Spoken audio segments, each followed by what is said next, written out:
Pasti umur. Kebanyakan yang tambah apanya? Berkatnya Pak. Oke, tapi yang paling penting tambah setianya kepada Tuhan. Tambah pengenalan akan Tuhan. Melebihi tambahnya berkat. Karena begitu tambah pengenalan, tambah kesetiaan akan Tuhan. Firman Tuhan berkata, cari dahulu kerajaan Allah dan kebenarannya, maka semuanya itu akan ngikut. Amin.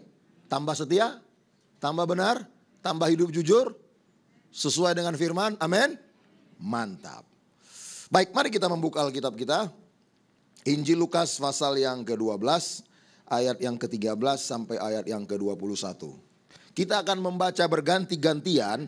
Saya ayat 13, Bapak Ibu ayat 14, kemudian ayat 21 kita baca bersama-sama. Lukas pasal 12 ayat 13 sampai 21. Lembaga Alkitab Indonesia kasih judul perikop orang kaya yang bodoh. Apakah Bapak Ibu sudah menemukan? Seorang dari orang banyak itu berkata kepada Yesus, Guru, katakanlah kepada saudaraku supaya ia berbagi warisan dengan aku. Monggo.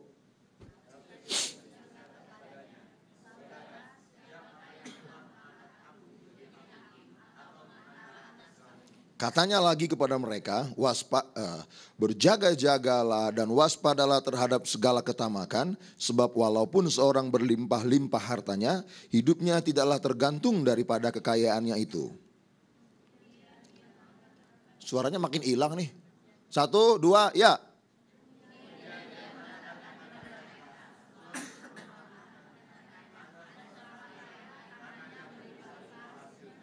Ia bertanya dalam hatinya, apakah yang harus aku perbuat sebab aku tidak mempunyai tempat di mana aku dapat menyimpan hasil tanahku.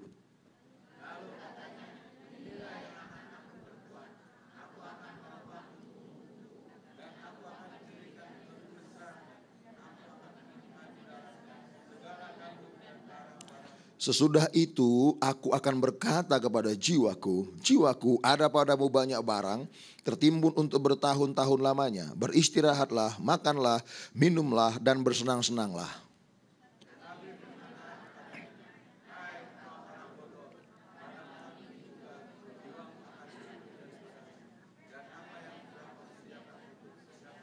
Kita baca bersama-sama, 1, 2, 3. Demikianlah jadinya dengan orang yang mengumpulkan harta bagi dirinya sendiri, jikalau ia tidak kaya di hadapan Allah. Oe Tiong Ham adalah konglomerat pertama Asia Tenggara. Di usia yang ke-34 tahun, tepatnya tahun 1900, dia telah menjadi raja gula. Punya harta yang sangat banyak. Punya rumah di Jakarta, punya rumah di Semarang, punya rumah di Eropa, dan juga punya rumah di Amerika. Punya kekayaan yang sangat amat banyak. Dan ketika dia meninggal tahun 1924, ketika dia berusia 58 tahun, hartanya tidak kurang dari 200 juta gulden. 200 juta gulden itu banyak. Sukses dan berhasil. Putri Oe Tiong Ham yang bernama Oe Huilan mewarisi kekayaan yang sangat banyak. Kegemarannya membuat pesta. Karena apa? Uangnya banyak. Dia bisa undang siapa saja. Karena apa? Kalau ada orang miskin ngundang orang pesta, belum tentu orang mau diundang. Yang undang miskin ya kan. Orang paling berkata, ya ilah paling-paling sayurnya sayur lodeh. Begitu saudara-saudara. Ikan asin begitu kan. Tapi kalau yang mengundang itu orang kaya, yang gak diundang pun pengen datang. Ingin menyaksikan. Wow. Pesta model apa yang digelar oleh orang itu? Karena apa? Kekayaannya sangat banyak. Salah satu rumah mereka yang pekarangannya 9,2 hektar ada di Semarang.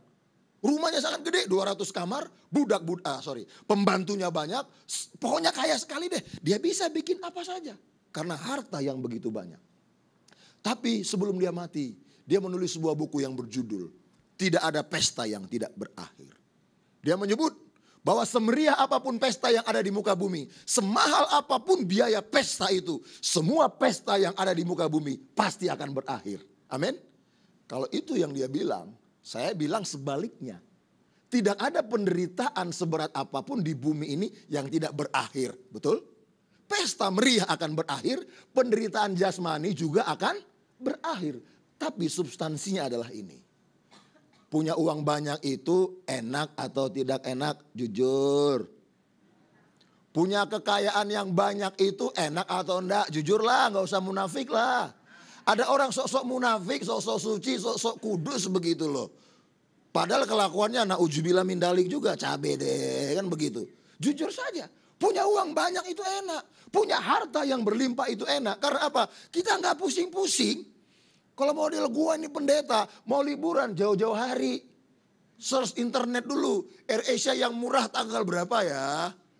Begitu, 200.000 PP langsung cerai transaksi. Kalau uangnya pas-pasan. Lah kalau konglo, nggak mikir. Mau berangkat nanti malam, sekarang bisa pesan tiket. SQ lagi, first class. Kenapa? Uang banyak. Jadi jujur, punya uang banyak itu enak. Punya kekayaan yang berlimpah itu enak. Amin. Tetapi, mari kita pertegas, kita perjelas dulu konsep kita tentang kekayaan. Apa perspektif Alkitab tentang kekayaan? Supaya apa? Waktu kita mencari kekayaan, kita tidak melenceng dari ajaran firman. Supaya apa?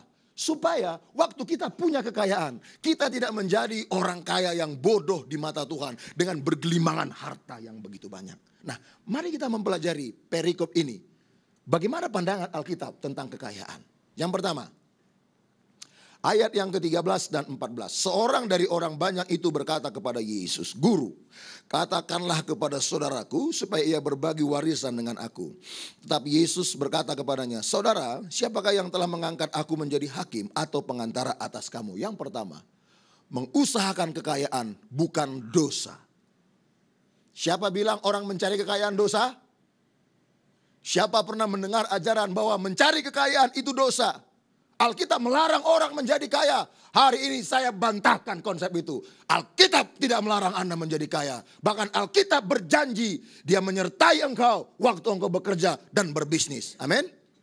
Jadi konsep orang Kristen tidak boleh kaya, salah. Memang zaman baheula, tahu nggak zaman baheula? Zaman dulu, zaman dulu itu mah jadul ya kan. Memang ada lagu-lagu yang dibuat seperti itu. Tapi kita harus melihat konteks. Ada lagu-lagu karismatik zaman dahulu. Biar saya miskin di bumi, asal kaya di surga. Itu mah dulu. Kenapa dulu? Karena gereja-gereja karismatik dulu tahun 30-an, tahun 40-an. Anggota jemaatnya janda-janda tua yang miskin. Jadi untuk membangun satu pengharapan untuk bertahan dalam Kristus, diciptakanlah lagu-lagu seperti itu. Biar saya miskin di bumi, asal kaya di sorga. Ada lagi lagu, seperti Yesus, seperti Yesus, itu saja ku pinta dalam jalanku sampai ke surga. Saya mau seperti Yesus. Ada lagu-lagu yang digubah seperti itu untuk membuat orang tetap bertahan kepada Tuhan walaupun dalam kemiskinan harta, kemiskinan jasmani. Karena apa? Konteksnya pada waktu itu seperti itu. Tapi sekarang konteksnya sudah berbeda. Zamannya sudah berbeda. Kita punya peluang yang sama untuk menjadi kaya. Sama seperti orang-orang yang lain. Ngapain kita pilih? Biar miskin masuk surga. Kalau nggak ada pilihan lain, biar miskin asal masuk surga. Monggo pilihlah itu. Karena apa? Nggak ada pilihan lain. Loh, kita punya pilihan kok. Biar kaya asal ke. Ayo pilih mana? Jujur. Ayo. Iya, nggak usah munafik lah. Ada pilihan. Karena apa? Memang di bumi ini kita sementara, betul? 70 tahun, kalau kuat 80 tahun. Memang harta kekayaan itu untuk kepentingan apa? Daging. Untuk kepentingan jasmani, makan dan fasilitas, betul? Tapi 70 tahun atau 80 tahun, itu bukan waktu yang pendek. Siapa mau batuk-batuk terus 80 tahun, menderita terus, sampai mati menderita terus. Padahal ada peluang untuk menjadi kaya, untuk tidurnya nyaman. Kenapa Anda pilih yang batuk-batuk terus tidur? Nanti supaya mati masuk surga. Itu mah begiau. Karena apa? tidak sesuai dengan firman, pilihlah. Ada peluang untuk menjadi kaya. Ada peluang untuk menjadi orang yang diberkati. Karena Alkitab berkata seperti itu. Hari ini saya tegaskan. Mengupayakan kekayaan tidak salah. Mengejar kekayaan tidak salah. Orang dunia kejar kekayaan. Orang Kristen juga kejar kekayaan. Anak muda ini mencari kekayaan dengan cara warisan. Ketika Yesus sedang mengajar, ada seorang anak muda datang dan berkata, "Rabi, tolonglah bilangkan kepada saudaraku supaya dia mau berbagi harta dengan aku." Anak muda ini mengupayakan harta, mengupayakan kekayaan lewat cara warisan. Salahkah seseorang mengupayakan harta dengan cara warisan? Salah apa enggak? Salah. Salah. Kalau mengupayakan warisan orang tua yang lain. Tapi kalau mengupayakan warisan orang tua sendiri mah enggak salah. Betul. Saya pikir untuk apa ada seorang tua berjuang mati-matian mencari kekayaan. Kalau dia mati pasti untuk siapa? Anaknya. Jangan sampai ada di antara kita konglomerat. Begitu meninggal wasiatnya dibagi 4. 1/4 untuk anak tetangga sebelah rumah. 1/4 untuk anak tetangga sebelah kanan. 1/4 untuk anak tetangga sebelah depan. Dan 1/4 lagi untuk anak tetangga sebelah belakang. Itu mah cilaka. Wajar dan harus. Kekayaan kita turunkan kepada anak kita. Nah, apa yang diupayakan oleh anak muda ini dalam hal mencari nafkah tidak salah. Mencari kekayaan lewat warisan tidak salah. Karena yang diupayakan adalah harta papanya sendiri. Lah sekarang kita yang gak punya warisan. Bagaimana cara kita mengupayakan kekayaan? Hari ini saya beritahu, tidak ada jaminan. Orang yang terlahir di tengah-tengah keluarga kaya, begitu lahir, pabrik bapaknya 23. Nggak ada jaminan bahwa selama-lamanya dia akan kaya terus, nggak ada jaminan. Bahkan sebaliknya orang yang terlahir di tengah-tengah keluarga miskin. Begitu lahir, nggak ada apa-apa. Utangnya numpuk, tinggalnya di ujung kulon sana. Nggak ada jaminan bahwa selama-lamanya dia akan miskin. Nggak ada jaminan. Selama kita hidup, kita punya peluang yang sama. Amin. Nah, orang yang tidak mengenal Tuhan mengejar kekayaan. Orang yang mengenal Tuhan juga mengejar kekayaan. Sama. Perbedaannya di mana? Cara untuk mendapatkannya itu yang membuat berbeda. Orang yang tidak mengenal Tuhan akan rela melakukan apa saja. Istilah saya H3, halal, haram, hantam. Tapi orang yang percaya kepada Tuhan tidak boleh seperti itu. Kita punya ukuran, kita punya standar, kita punya firman yang melarang kita mengupayakan kekayaan dengan cara yang haram. Tapi kalau orang yang tidak mengenal Tuhan, masa bodoh, mau haram aja dihantam, apalagi halal kan. Yang penting apa? Cuan, cuan, cuan. Buka mata cuan, buka mata cuan, cuan semua. Untung semua. Orang Kristen tidak akan pernah kekurangan keuntungan kalau dia melakukan kebenaran. Orang Kristen jauh lebih untung daripada orang yang tidak mengenal Tuhan. Sekalipun dia menggunakan cara-cara yang licik. Tapi ini butuh proses. Ketika engkau mengupayakan kekayaan. Saya tahu menjadi orang kaya itu gak gampang. Persaingannya berat. Saingan-saingan kita tuh macam-macam. Coba bayangkan orang dunia nekat melakukan apa aja. Sogok berani. Suap berani. Menjual kebenaran berani. Makan pajak berani. Makan PPN berani. Yang penting apa? Uang, uang, uang, uang. Itu real kompetitor bisnis kita di muka bumi. Bahkan ada gaya-gaya mafioso. Gak gampang. Menjadi orang kaya itu gak gampang. Tidak segampang penumpangan tangan. Korea baka syakaraba. Gak seperti itu. Kita harus berpikir real. Menjadi orang kaya itu gak gampang. Tapi bukan tidak mungkin Anda bisa kaya. Caranya sederhana saja. Kerja yang benar. Kerja yang benar, amin. Kalau hari ini engkau baru merintis bisnis. Atau baru melamar pekerjaan. Ketika diterima, kerja yang benar, jujur. Jangan serakah, jangan tamak. Tapi di situ libatkan Tuhan, serius. Libatkan Tuhan, sungguh-sungguh, berdoa. Kau harus berani hidup dengan apa yang memang harus engkau terima. Jangan menginginkan lebih. Karena apa? Ketika kita menginginkan lebih, kita akan nekat melakukan hal-hal yang bertentangan dengan firman Tuhan. Beda cara orang yang tidak mengenal Tuhan dan cara orang yang mengenal Tuhan. Harus jelas, harus tegas, harus berbeda. Ketika Anda merintis bisnis baru mulai, beranilah jujur. Kalau kita melihat papa kita dulu suka otak-atik PPN, ya kan?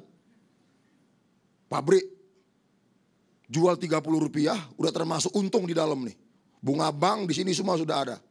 Tapi karena kita PKP, pengusaha kena pajak, tambahlah 10%. Benar?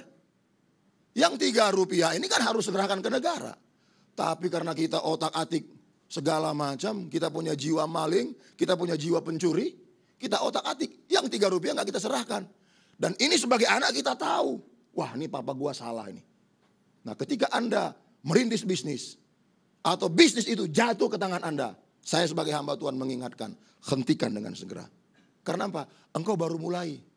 Wah gak apa-apa kok, papa gua ahli. Gak ketahuan. Pret, nanti ketahuan nangis. Jadi ATM oknum-oknum petugas tertentu. Lebih bagus segera berhenti. Karena apa? Level kita dalam mencari kekayaan bukan di situ. Bahayanya kita ini pemula. Bagi pemula udah curang itu mah repot. Untuk kembali susah. Karena apa? Udah terbiasa seperti itu sih. Tahun 1981 bulan September. Korean Air terbang dari Alaska menuju Korea Selatan. Tapi dia transit di New York. Dari Alaska menuju New York, landingnya mulus. Tujuannya tepat. Tapi tujuan akhirnya bukanlah New York, namun Korea Selatan. Nah, ketika hendak terbang dari New York menuju Korea Selatan, Korean Air dengan nomor penerbangan Ling Ling Chi, betul. Ling Ling Chi, ya betul namanya. 007 kan. Kan ada iklan telepon, Ling Ling Chi, begitu. Ini benar, nomor penerbangannya 007. Start awalnya itu arahnya udah salah. Melenceng 1,5 derajat start awalnya. 1,5 derajat itu gak berasa, dikit banget. Tapi ini kan perjalanan panjang dan sangat jauh. Melintasi benua. Ketika dia terbang 100 mil, belum tahu kalau arah tujuannya udah salah. Kemudian radar Jepang menangkap. Ada sebuah pesawat yang kehilangan arah, kehilangan tujuan. Dikontak, ternyata betul. Pilotnya tempat di awal terbang. Kabar ke pilot, oh iya sudah salah arah tujuan. Nah ketika pilotnya sadar, dia salah arah tujuan. Dia sadar saat itu posisi terbangnya di negara Uni Soviet, di udara pangkalan militer Uni Soviet. Yang kedua ketika dia sadar di sebelah kiri ada jet tempur Uni Soviet, di sebelah kanan ada jet tempur Uni Soviet. Siapa kamu? Saya pesawat komersil. Kenapa ada di sini? Mohon maaf, saya kehilangan ini segala macam. Wah terjadi dialog. Uni Soviet punya hak, ampuni atau tembak. Karena apa? Ini pesawat, walaupun pesawat komersil terbang di zona larangan. Di atas pangkalan militer pula lagi. Terjadi dialog yang panjang. Negaranya, Amerika, dan segala macam. Ketika sudah clear bahwa pesawat ini 100% komersil, tidak membawa bom, tidak memberikan sebuah ancaman kepada Uni Soviet, diserahkan kepada Uni Soviet. Tembak atau ampuni. Tapi pada akhirnya pesawat ini pun ditembak jatuh. 240 penumpangnya meninggal, 26 pilot, co-pilot, kabin kru semuanya meninggal. Muncul spekulasi. Saya tidak mengajak Anda berpolitik. Seandainya itu pesawat Korea Utara, Kim Jong-un, mungkin akan diselamatkan. Karena apa? Kiblatnya adalah Uni Soviet. Tapi karena itu pesawat Korea Selatan yang kiblatnya itu Amerika, tembak jatuh. Saya tidak menyalahkan siapapun karena itu hak Uni Soviet. Tembak atau ampuni itu urusan dia. Karena ini pesawat terbang di zona larangan. Yang mau saya bahas adalah start awalnya yang salah. Pilotnya atau co-pilotnya kurang canggih apa? Udah canggih, sudah punya jam terbang yang begitu banyak. Bisa salah. Makanya saya ingatkan, kalau kita ingin kaya, mulai bisnis atau kerajaan bisnis papa jatuh ke tangan kita. Yang pertama, ketika kita baru mulai, cek harus semuanya sesuai dengan firman. Kalau ada yang melenceng sedikit, kembali. Karena apa? Susah bagi kita nanti untuk kembali. Udah terlalu enak makan untung, udah terlalu enak makan PPN, udah terlalu enak suap, udah terlalu enak korupsi. Mau kembali itu susah. Kita nggak punya tabiat, nggak punya kebiasaan bergumul. Apa-apa, bayar aja. Berapa sih dia minta? Bayar. Ini bahaya bagi kita. Buat saya, baguslah daging ini bergumul. Amin. Ya, bagus loh buat daging ini bergumul. Tuhan. Itu bagus buat kita. Mengingatkan bahwa suatu saat daging ini akan mati. Kalau daging ini menderita karena kebenaran, itu bagus. Ketika engkau menghadapi kesulitan karena kebenaran, engkau punya peluang keluar dari kesulitan dengan cara yang tidak benar. Jangan lakukan itu. Terus gua ngapain Pak? Berdoa, bergumul, puasa, minta tolong sama Tuhan. Sampai kapan Pak?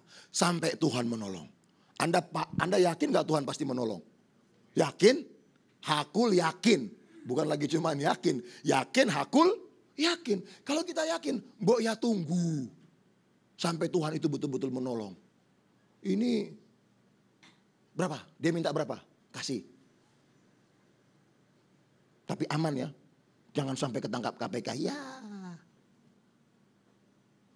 Level kita dalam mencari nafkah. Bukan itu. Harus berbeda. Nilai kita. Kita dihormati orang. Kita ditakuti orang. Bukan karena uang yang banyak. Bukan karena kedudukan yang tinggi.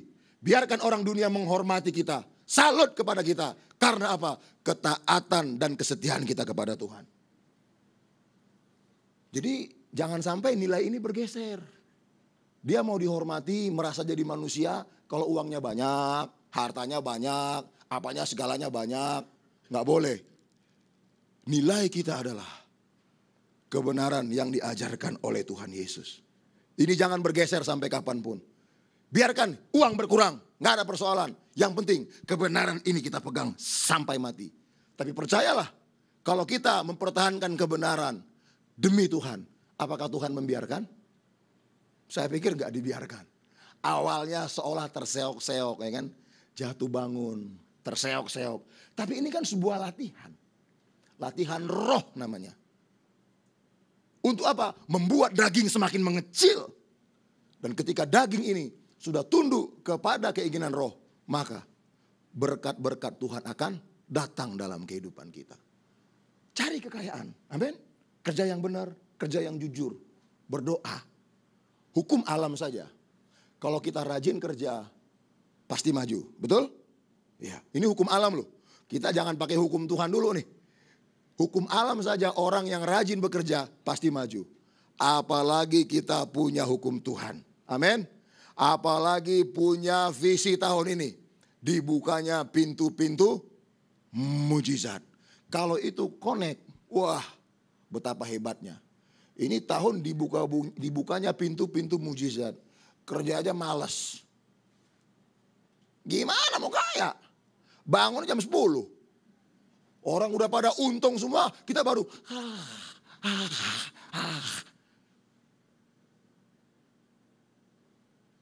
baca bukunya malas, belajarnya malas, nimba ilmu nggak mau.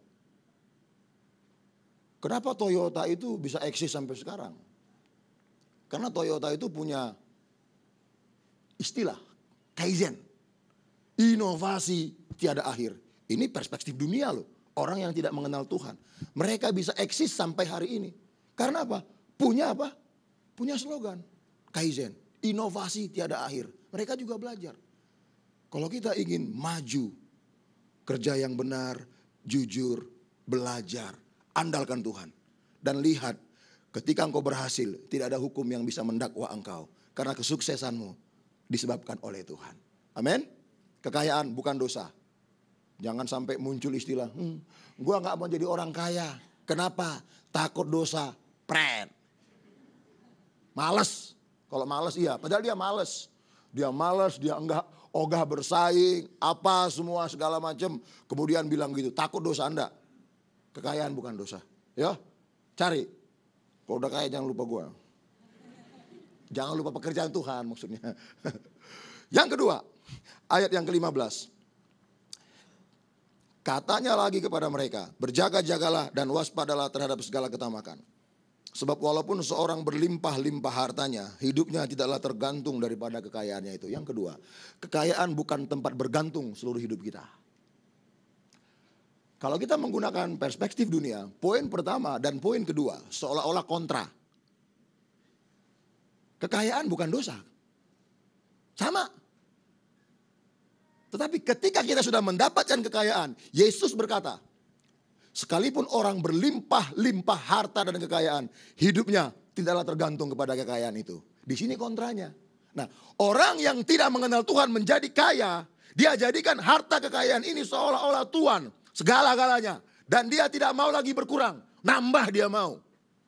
Tapi orang percaya ketika sudah mendapatkan kekayaan dia sadar ini semua karena Tuhan. Kalaupun ini banyak, ini bukan karena diriku sendiri, ini karena Tuhan. Dan sekalipun ini sudah banyak, hidupku tidak kugantungkan kepada ini, tapi kepada Tuhan. Itu baru mantap. Di sini telah terjadi ketamakan. Ada proses ketamakan di sini. Biasanya orang yang minta dukungan dan support itu adalah orang yang lemah, betul? Anak muda ini kan datang kepada Yesus minta tolong. Yesus, mbok ya tolong saya. Bilangin sama abangku atau saudaraku supaya dia mau berbagi warisan dengan aku, betul? Saudaranya kan gak minta tolong kan? Karena apa? Dia mungkin posisi tawar yang kuat.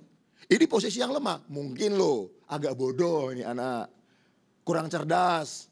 Atau menurut tabiat-tabiat suku-suku tertentu tanggal lahirnya ini gak mendatangkan keuntungan. Sehingga dititip di sana, dan segala macam. Ada yang seperti itu. Atau waktu dia lahir, bukan kepalanya dulu, perutnya dulu keluar gitu kan. Atau segala macam lah. Ini ada dari berbagai macam suku yang punya kebiasaan-kebiasaan kayak gini.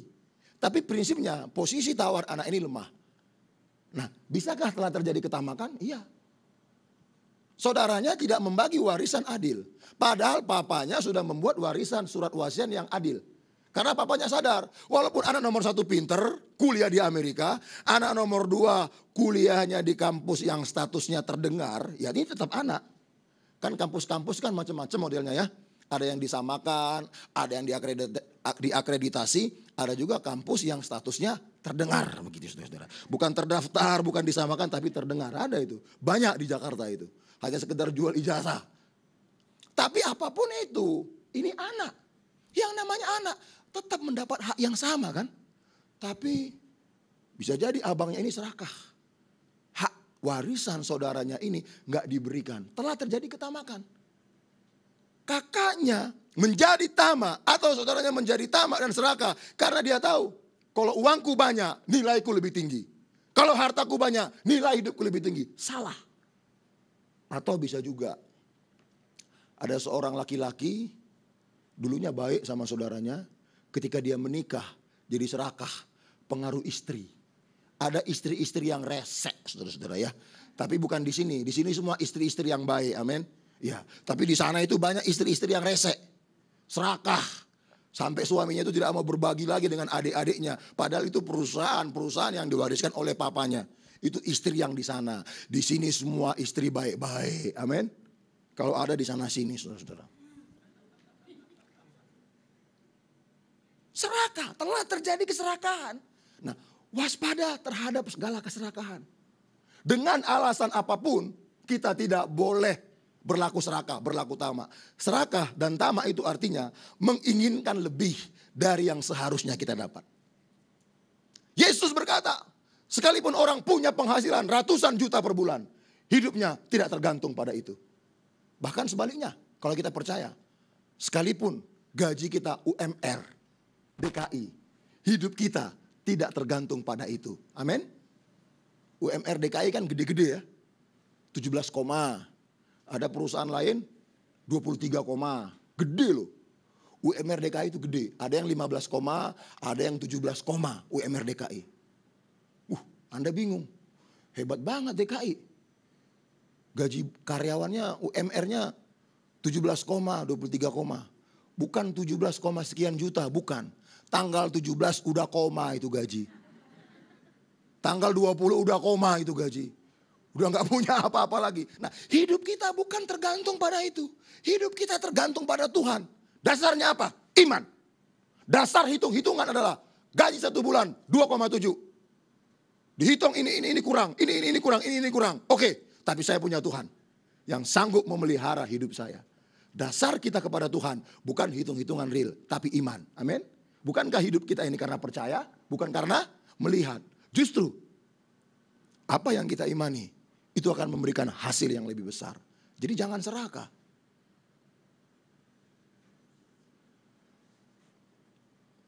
Bapak aku pernah bilang begini, bapakku ini orang Batak. Ya jelas lah, masa aku orang Batak, bapak aku bukan orang Batak. Ya aneh aja kan begitu. Raja adat. Waktu saya baru sekolah pendeta, kami sering diskusi. Dia bilang begini, anakku, dalam hidup ini ada 3 urutan yang harus diselesaikan. Urutannya tidak boleh berubah, harus tepat. Apa itu Pak? Yang pertama, carilah yang mau dibusukkan. Saya kaget, apaan yang mau dibusukkan? Yang kedua, carilah yang mau dilapukkan. Yang ketiga, carilah untuk hari esok. Saya tanya, oke, apa itu yang mau dibusukkan? Makanan. Kita makan hari ini, babi kecap, soto. Besok mohon maaf, waktu kita ngeden di zaman busuk semua itu kan. Itu yang maksudnya cari yang mau dibusukkan. Yang kedua, cari yang mau dilapukkan. Apa itu? Mobil, barang-barang, rumah, kulkas, AC, semuanya fasilitas itu akan lapuk seiring berjalannya waktu. Nah, kalau kedua hal ini sudah beres, carilah kerajaan sorga untuk hari esok. Dalam hati saya, ini masalah urutannya. Ini mah urutannya salah. Firman Tuhan berkata, cari dahulu kerajaan Allah dan kebenarannya. Saya bilang sama papa saya, salah Pak. Loh kok salah? Urutannya harus dibalik. Cari dulu kerajaan Allah hari esok. Maka yang 2 ini akan ditambahkan. Dan kami diskusi di situ, saya uraikan dan dia mulai nangkep. Saya pikir benar. Nggak ada jaminan bahwa orang yang sudah punya gaji besar tiap bulan nggak korupsi. Betul? Nggak ada jaminan. Perusahaan yang sudah punya untung gede nggak tamak. Nggak ada jaminan. Nggak ada jaminan. Sudah nyaman kita pemasukan tiap bulan sekian. Dia pasti jujur, pasti bersih. Nggak ada jaminan. Anda tahu Rudy Rubiandini? Ketua SKK Migas yang ditangkap? Menurut Ketua KPK Abraham Samad, gaji Dr. Rudy Rubiandini sebagai Ketua SKK Migas per bulan 220 juta. Gede apa kecil? Gede. Ternyata jabatannya bukan hanya Ketua SKK Migas. Rudy Rubiandini juga salah seorang komisaris PT Bank Mandiri. Gajinya 75 juta per bulan. Jadi kalau digabung, nopek kau cap gotiao 1 bulan. 295 juta 1 bulan gajinya. Itu gaji. Belum lagi fasilitas rumah, mobil, apa dan segala macam. Punya segala-galanya. 295 juta. Kurang apa cukup? Ya kalau setiap gajian beli rumah 1, beli apartemen 1 ya kurang. Untuk makan mah nggak ada. Begitu gajian apartemen 1, apartemen subsidi. Untuk makan ya kurang. Tapi sebetulnya 295 juta itu mah nggak kurang. Itu lebih. Amin. 50 juta hidup itu udah mewah. Masih bisa nabung. Tapi faktanya apa? KPK menangkap dia sedang transaksional. Ini model-model pemimpin Indonesia banyak. Menurut Renal Kasali, salah seorang motivator, dia bilang pemimpin-pemimpin bangsa kita ini punya mental transaksional. Padahal dia digaji negara, fasilitas dari negara. Setiap ketemu orang ada unsur transaksi. Berapa persen untuk saya di situ? Kalau belum ada persentasenya, saya nggak mau tanda tangan. Setiap bahas ini gini-gini. Untung ada Jokowi sama Ahok yang punya jiwa pemimpin yang menolak unsur-unsur transaksional. Makanya kita doakan terus supaya muncul pemimpin-pemimpin seperti ini. Hati-hati terhadap segala keserakahan dan ketamakan. Salah satu kota di Jawa, Mbuh Semarang, Mbuh Surabaya, pokoknya salah satu kota. Suami istri sudah menikah lebih kurang hampir 6 tahun. Mereka punya 3 pabrik. Setelah menikah 2 tahun, selama itu menikah mereka nggak punya anak. Akhirnya mereka mengadopsi konsep pancing memancing. Saya tidak tahu apakah Anda percaya pancing memancing. Memang betul. Setelah dia adopsi seorang anak laki-laki dari keluarga miskin, 2 tahun lebih sedikit istrinya hamil. Bukan hanya 1 kali, 3 kali. Akhirnya dia punya anak 4. Anak angkat 1, anak kandung 3. Tapi karena dia merasa terima kasih, merasa syukur, anak pertama tetap dia pertahankan. Marganya dia berikan kepada dia. Hak sekolahnya sama. Kebetulan anak pertama ini pinter ngomong, kayak orang Batak pinter ngomong. Dan dia sekolah hukum. Ketika dia sekolah hukum, lulus sekolah hukum, dia sekolah notaris. Dan akhirnya menjadi notaris. Saat bapak ini sudah tua, ketika dia sedang membuat wasiat, warisan untuk keempat anaknya. Dia sebagai anak angkat juga punya dapat hak dari orang tua, sang pemilik harta. Muncul keserakahan dari dalam dirinya. Mentang-mentang dia seorang notaris, dia ubah semua wasiat. Akhirnya ketika orang tuanya meninggal, 3 pabrik sama dia semua. 3 saudaranya cuma dapat masing-masing 1 rumah. Tanah sama dia semua, sama dia semua, sama dia semua. Serakah ini orang. Padahal dia anak pancing, kira-kira begitu. Saya tidak melarang Anda untuk mengambil anak pancing. Tapi ajarkan kepada dia tentang kebenaran. Supaya tidak ada keserakahan di situ. Amin. Anda percaya pancing memancing? Saya bisa juga. Tapi kalau buat diriku pribadi, saya nggak pakai pancing memancing. Saya menikah ini tua. Saat kau. Umur 39 tahun aku menikah. Tanggal 30 Agustus kemarin. Saya punya pelayanan di Riau, Talang Mama. Sampai saya itu berpikir, udahlah, nggak menikah pun nggak apa-apa. Karena saya punya anak asuh 87 orang. Dari kota Pekanbaru ke suku Talang ini 320 kilo, tinggal betul-betul di pedalaman. Saya buat sekolah gratis di sana.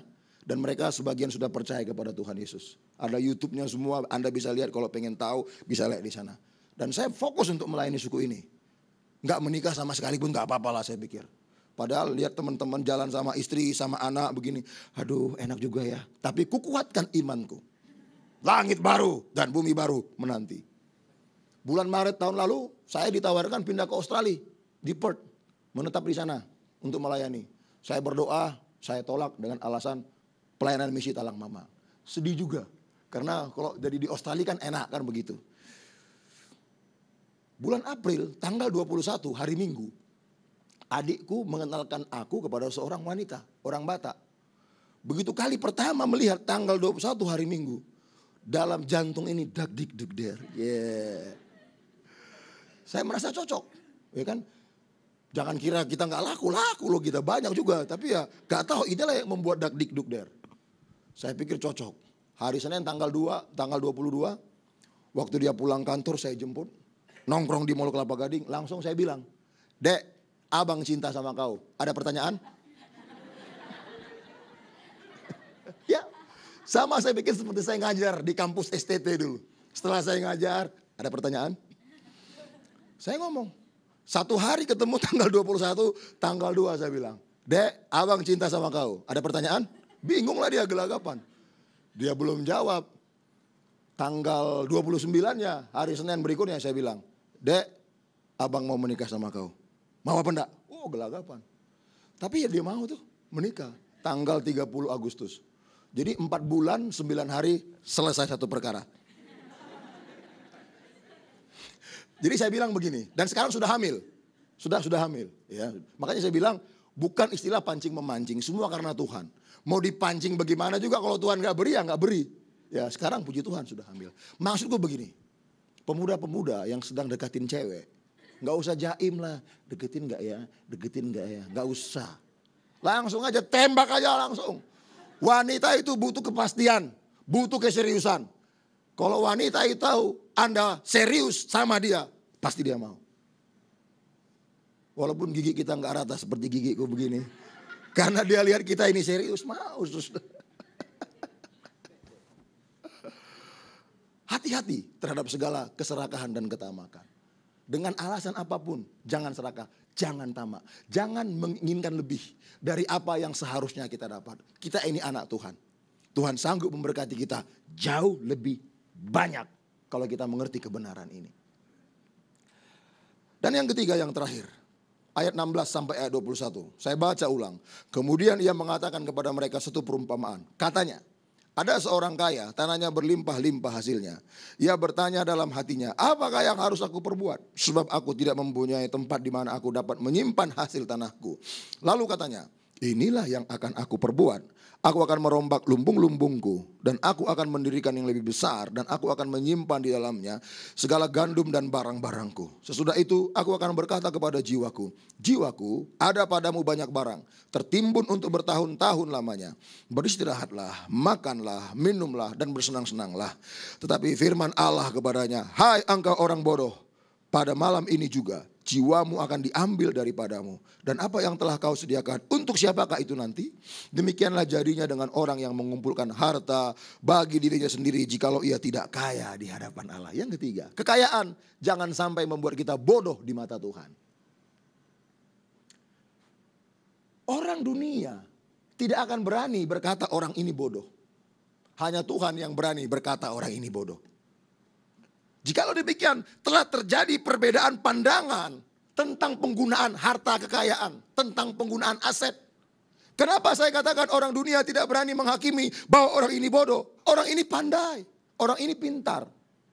Dia berhasil mengupayakan uang, memutar uang, sehingga uang itu nggak habis.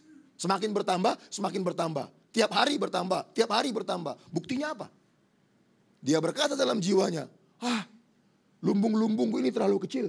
Sementara uang masih banyak, untung masih banyak. Kalau begitu, aku akan memperbesar lumbung-lumbung. Dia perbesar lumbung-lumbungnya. Dan buktinya, setiap kali lumbung diperbesar, keuntungan masuk, aset masuk, harta masuk. Ini bukti bahwa orang ini adalah pandai, pintar. Dia nggak bodoh. Orang yang bodoh itu seperti ini. Roger Griffiths, warga negara Inggris, suka main lotre. Kalau di Indonesia dilarang, togel dilarang, haram katanya begitu. Tapi ada juga tuh yang beredar gelap-gelapan begitu. Nggak tahu aku kenapa. Tapi kalau di Inggris itu resmi.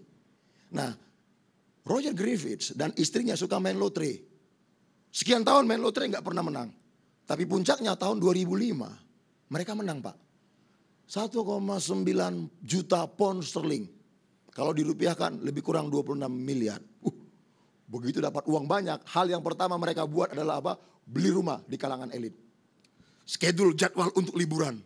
Pesawat first class, hotel first class. Semuanya fasilitas mewah. Ke Dubai, ke Bali, dan segala macam. Uang gak diputer.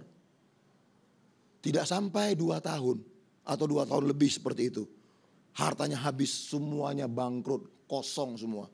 Dan keluarganya terancam cerai. Dan dia untuk melamar pekerjaan sulit. Dulu dia biasa bekerja sebagai IT. Tapi 2 tahun otaknya gak pernah diasah. Otak ini harus diasah loh. Kalau otak ini dibiarkan nganggur, cilaka 12 bisa pikun.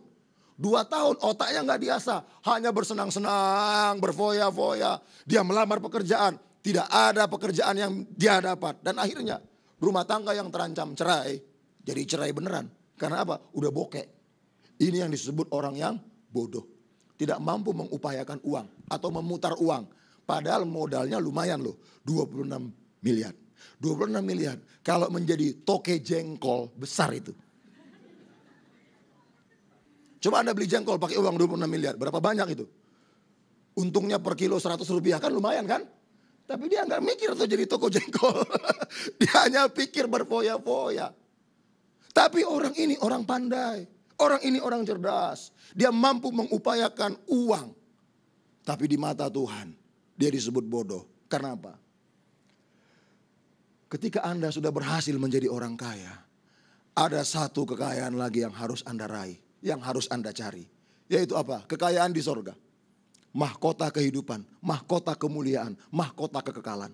Di mana ngengat dan karat tidak bisa mengambil ini. Hari ini saya memberitahu, walaupun kita hidup di bumi, kita ini mengerjakan mandat surga. Terkadang kita lupa akan hal itu. Karena apa? Nilai kita sudah bergeser. Dari langit baru, bumi baru, kepada yang namanya uang. Kepada yang namanya harta. Saya sudah katakan, harta nggak salah, uang tidak salah. Kejar kekayaan nggak salah. Tapi kalau sudah dapat, apakah Anda ingin berperilaku seperti orang ini? Hei jiwaku, padamu ada banyak uang bertimbun-timbun. Makanlah, minumlah, bersenang-senanglah. Lalu Tuhan datang. Mas bro, malam ini lu mati tahu. Untuk apa hartamu itu? Jangan seperti ini. Kalau kita sudah diberkati, Saya mau ingatkan, ada satu kekayaan yang harus kita cari. Mahkota kekekalan di surga. Ini nilai, ini kebenaran. Jangan sampai ini diabaikan, sampai nanti kita menyesal ketika kita mati. Saya nggak nakut-nakuti, ngancam aja saudara-saudara. Terpuji. Mengingatkan supaya kita ini sadar. Walaupun hidup di bumi, kita punya mandat surga yang harus kita selesaikan. Jangan habiskan uang hanya untuk daging, untuk jasmani. Ada dua janji Tuhan. Yang sifatnya tidak kekal dan sifatnya kekal. Apa itu yang kekal? Apa itu yang tidak kekal? Janji Tuhan yang tidak kekal adalah berkat-berkat jasmani. Amin. Ini nggak kekal. Tapi ini dijanjikan Tuhan. Hidup berkelimpahan dijanjikan Tuhan. Tapi ada janji Tuhan yang sifatnya kekal. Apa itu? Mahkota kemuliaan di sorga. Mahkota kehidupan di sorga. Nah, jikalau kita membuat persentase. Sudah berapa lama jadi Kristen? Kalau kita buat persentase. Berapa persen selama ini fokus kita meraih janji Tuhan yang sifatnya kekal? Berapa persen fokus kita meraih janji Tuhan yang sifatnya kekal? Tadi tidak kekal, ini kekal. Berapa persen? Ayo. Doa-doa kita fokusnya kemana? Jujur. Hah? Doa-doa kita kemana perginya? Oh Tuhan, berkati Tuhan. Salah? Enggak salah. Tapi bukan hanya itu. Ini akan berakhir. Berkat kekayaan ini akan berakhir. Tapi ada satu kekayaan yang abadi, yang kekal. Mahkota. Mahkota dari Tuhan. Ini gak bohong, ini janji beneran. Coba kita buktikan ya. Saya memang tidak hidup pada zaman Adam. Tapi apa yang dijanjikan Tuhan pada zaman Adam, semuanya tergenapi. Betul? Alkitab yang mencatat. Saya memang tidak hidup pada zaman Abraham. Tapi apa yang dijanjikan Tuhan pada zaman Abraham, tergenapi. Alkitab.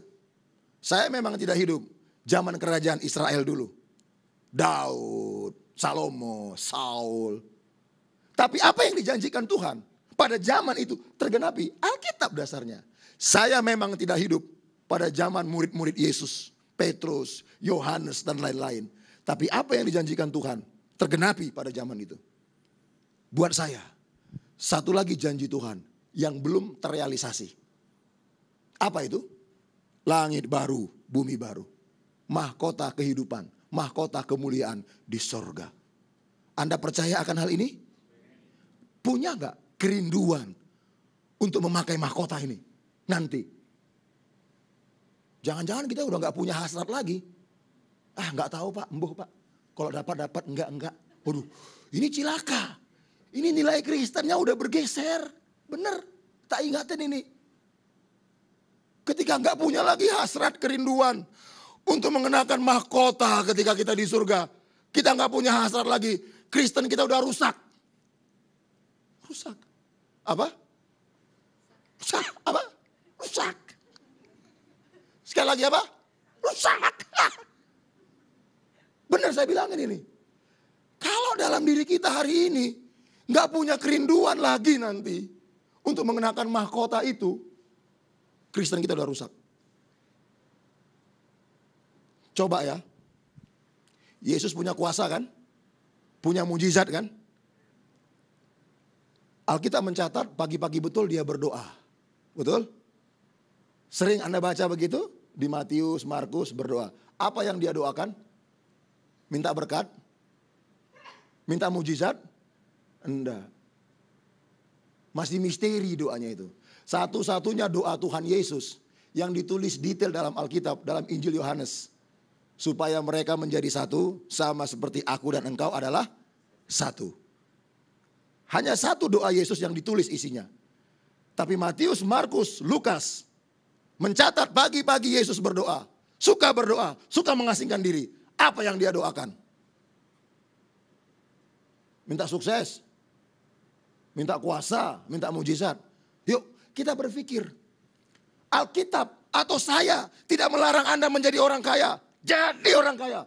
Saya doakan Anda supaya kaya semua. Enggak ada lagi yang kesini naik mobil Camry. Yang datang pakai mobil apa semua? Ya di atas Camry lah begitu. Enak toh. Oh iya. Tadi kirain nggak ada lagi yang datang ke sini pakai motor kecil. Saya doakan nggak ada lagi yang datang ke gereja pakai Camry. Terus pakai apa Pak? Metro Mini? Bukan. Ya di atas Camry lah.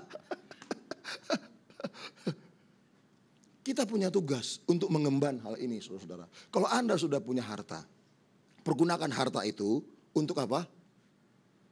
Sesuatu yang bersifatnya kekal. Yuk kita lihat di gereja kita. Yuk kita lihat pekerjaan Tuhan. Apa yang perlu disupport dari harta yang kita miliki itu? Anda sedang menginvestasi sesuatu yang bersifat kekal.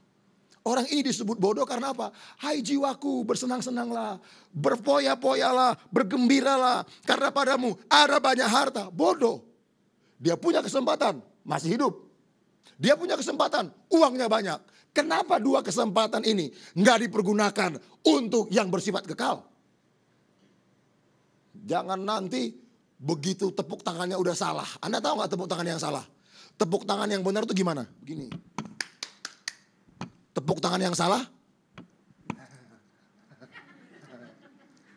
Stroke. Jangan sampai udah begitu baru Tuhan, Tuhan, Tuhan. Saudara, kita masih punya kesempatan. Amin.